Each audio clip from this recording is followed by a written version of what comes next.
Yeah, man. I mean, the pandemic was like, I don't know, dude. It was like a weird time of life for everybody. It was like, it feels like it was like a year ago.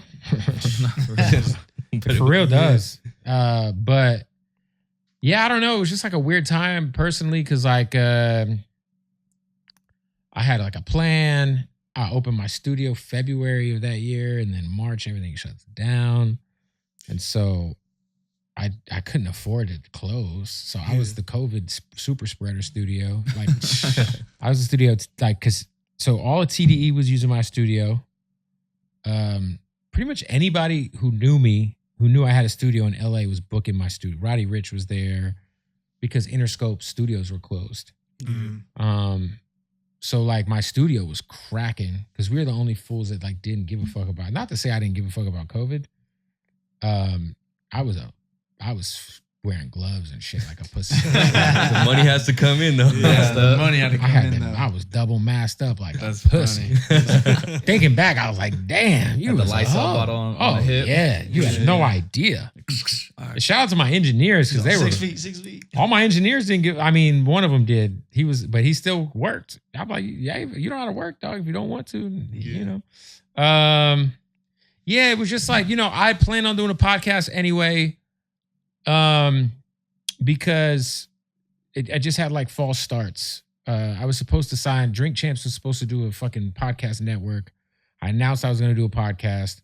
I shot 2 episodes. One was with Adam 22. One was with Dre London. This was in 2018, 17, 18. No, 18. Okay. And Noriega calls me and he's like, yo, hold off on dropping that. I want you to be one of the first podcasts to be signed to our network. And that shit like was a dick tease for like a year. Oh shit. And I was like, because he kept negotiating with different companies and we had meetings about it. It just nothing ended up coming of it, right? Yeah. So I just was uninspired. I was like, all right, well, this shit sucks. Then I had my studio. So I'm like, all right, well, now I have a recording studio. At the time, radio stations were closed. I was doing my show from the crib. Any interviews I was doing was on Instagram Live, which was hella gay. Everybody was doing Instagram Live interviews. Yeah. I had some good ones, like obviously, like, but it was kind of like the IG Live era of the pandemic. Yeah. Oh, Yeah. And I had radio. Quarantine radio was going nuts. Shout out to Tori. Yeah. So I was like, I had artists still hitting me up to want to come to the station. Or the label's like, hey, I don't know if you guys are open out there. I'm like, no, we're not. But then I was like, man, fuck this. I got a studio now. Like, I could just do my own shit and the station can't tell me shit. Like, yeah. So that's why I was like, man, I just need to do this podcast shit for real. And I think the first one we ever filmed was with Mozzie. But that was the third one we released. Oh, okay. Okay. So my first episode that ever dropped was with Freddie Gibbs. It was Freddie, Scott Storch, and then Mozzie, I think was episode 3. Yeah. Oh, fire. But Mozzie was actually the first one we filmed. And yeah, so yeah, I mean, the podcast just changed my life. And then by the time December 2020 hit, I got let go from iHeart. I launched my syndicated show March 2021. And shit, now I'm on like 100 markets here every day, you know? Congrats, man. Amazing. Sure. Yeah. The whole resume, man. It's insane. But yeah, no, pandemic was crazy, man. Shit, people were getting money, boy. Oof. Oh, yeah. Oh, yeah. Well, I wasn't. I'm so glad I did not get convinced to do the PPP. Bro, all my scamming ass homies was like, sweat, bro, you got an LLC. It's easy. I'm like, bro. But they were the same ones sweating a couple years later, huh? I mean, one of my homies is in prison for that shit. Oh, man. Sorry to hear. He was doing that shit on a crazy scale. Then another one of my friends, not in jail yet. He's flirting. He was paying homeless people for their socials and shit. Really? He was one of them. I know a few homies that was doing that. Yeah. Hey, see how many socials you can get. See how many socials you can get. And like, he would hit these ATMs. Yeah.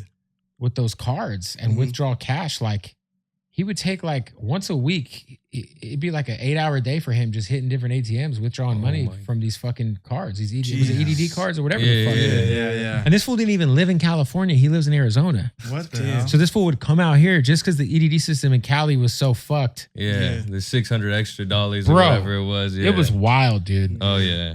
That was a day shift for real. But people had money like that never had money before, you know? It's fucking wild, dude. But yeah, the pandemic was, I feel like the pandemic showed people, I always say like, my homie Cassie got a line in one of his records where he's like, the pandemic either showed if you, what the fuck? You either had it, if you had it, it showed during the pandemic, but if it didn't, you never had it to begin with, essentially.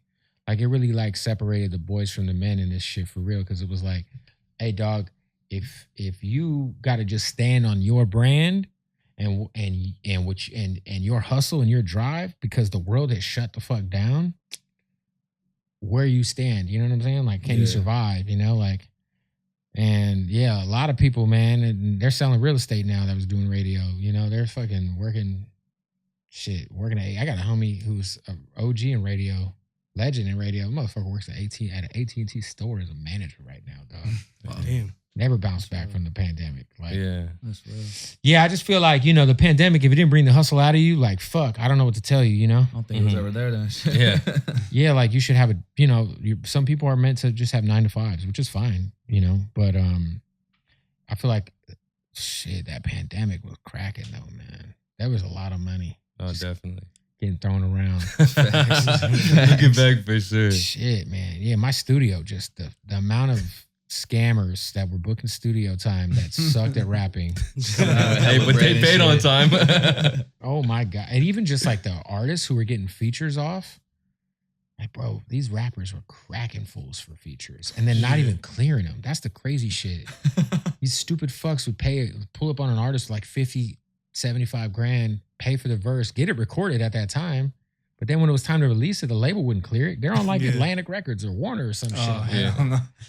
And scamming. Easy look. Yeah, but these fools didn't give a fuck. They just wanted to be like, these fools ain't real rappers. They're like drug dealers that want to rap. And then they would just be able to be like, I have a song with fucking so-and-so. Yeah.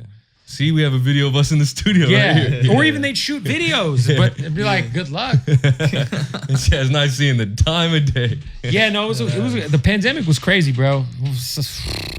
Yeah. I just can't believe it was so far away. Like, it feels like it just ended for real. No, for sure. There's still motherfuckers running around with masks on outside and driving in cars by themselves with them shits on. Yeah, people still be worried about it. Granted, I get it, but no, I don't.